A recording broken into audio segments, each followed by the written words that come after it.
Hey guys, I'm going to take you through 5 great core exercises that will change your posture and will also strengthen your abs. So you're just going to need your mat. So to start with, we're going to start lying down on your back. So you're going to lie down on your back. Now the main thing with core exercises is you've got to target all the areas of your core. So we're going to start by going in a bit deeper, activating the deeper ones and then moving to the surface. So from here, you're just going to raise one foot. Now, when you lift your foot, it's really important you anchor the opposite hip. So you're going to anchor down through your right side and lift your left knee. You want to make sure you don't rock off to the left because then you just use your hip instead of your abs. So you're going to push down through that supporting hip, lifting the left knee. Take your hands behind your head. Really focus on pressing down through that supporting hip. You're going to curl your head and shoulders up to look at your belly without letting your hips tuck towards you. So you've got to really lengthen out through your lower back. So you're going to curl the head and shoulders, look at the belly and lower it down. Make sure that you're really supporting your head and neck so that your neck is not doing the work and it's really those upper abdominals that are working. Good, let's go for 4 more. Generally, you're going to breathe out as you lift and inhale as you lower.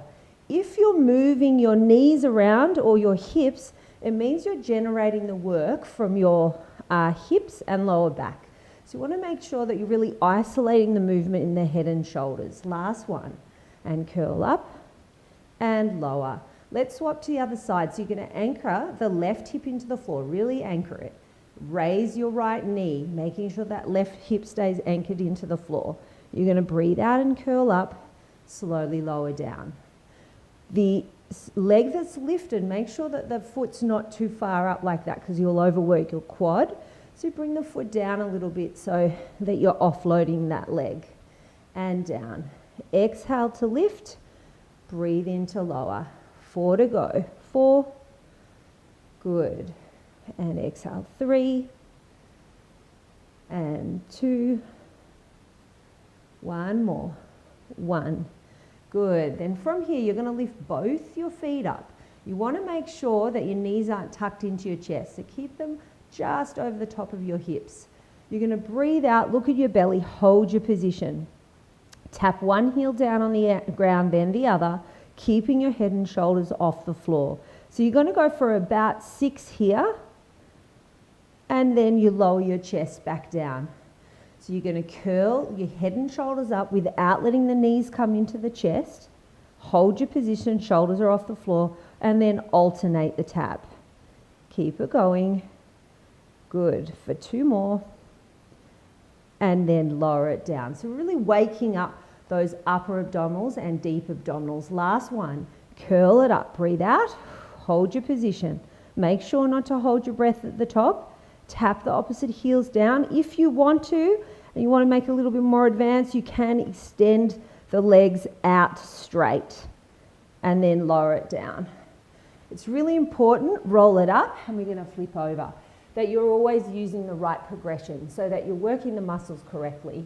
So you don't want to go too hard. So from here, we're going to go up into a plank position. So from your knees, you're going to lift your knees off the floor and you're in a plank position, weights in your big toes. Try to keep your hands apart and shift your shoulders back so they're just behind your elbows, so you're not too far forward. So you're just behind your elbows. You're going to raise one foot and lower it, and then raise the other foot and lower it. You want to really make sure the weight is in your big toes on both feet. So you're going to go up and lift, other side, big toe, and then lower your knees and have a break. If you want to do it without lowering your knees, you can, but you don't want to get to the point where you're really struggling to hold it up there and you're feeling discomfort. So you work within the reps that you can maintain really good form and you don't lose your form. That's it. So you can either continue keeping the chin up or you can break in between. If you find that it's too easy, you can then lift the leg, take it out to the side, bring it back in and lower it down, and then just continue that. You really want to try to build this one up over time. So you might do this one for 1 to 2 minutes straight, and that will be what you build it up to. So from there, we're now going to move from the lower part of the body to the upper part of the body. So you go back into your plank position, but this time we're focusing on the head and shoulders. So from here, your hips, weights in the big toes, hips stay still.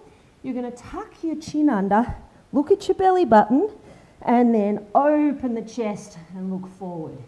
So you're going to curl up and under, look at the belly, open the chest and look forward. And again, breathing out, look at the belly, and you can see my upper back is moving, and lower it down. Again, working your way up with those reps, going to about 6 to 10 repetitions, and it's really about articulating that upper back and working all the upper abdominal postural muscles. So from there, we're going to move on to your side. So we're going to go into a side plank. So start with the bottom knee bent and the top leg straight. You can put something between your knees if you want to. So as you lift, you've got something to squeeze. It's really important your inner thighs work on this one. So you're going to lift up, hold your position. The reason I'm starting on the knee is because I want you to feel your glute in the bottom side. If you can't feel your glute, it means that your hips are too far back and that you're overworking your hip. So really squeeze, like press your pelvis forward slightly and try to tilt it up towards you so that you can feel your bottom glute, you can feel the side of your body and your shoulder working. Then from here, you're going to stretch your legs out, flex your feet and lift up. Really squeeze those inner thighs. Keep your shoulders open.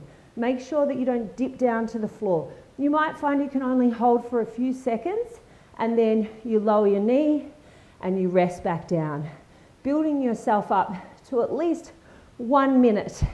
If you can, and you can hold it nicely now, then you can try and turn your bottom hand out slightly to get a better functional position of the shoulder.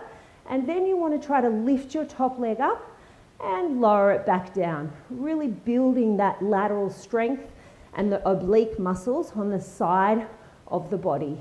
So you lift it up and lower it down. Lower the body, let's do the other side. So again, if you find one side's really tough and you can only get to the knee, spend a little bit more time on that side so that you're building a symmetrical strength and not feeding into your asymmetry. So you always want to try to build a few extra reps on the tough side. So holding your position, pushing up out of that supporting shoulder, breathing through it. Once you've got your position, lifting right up onto your side and squeezing your inner thighs, holding your position. Then if you can, lift the top leg, lower it down, taking the hand out to create a more functional position of the shoulder. And again, lift and lower it down. Good, lower all the way down. Well done. So that's a great little daily ab routine that you can do to improve your posture and to improve your strength. Enjoy. If you want to know more about my courses or training, then please visit rpxfitness.com.au.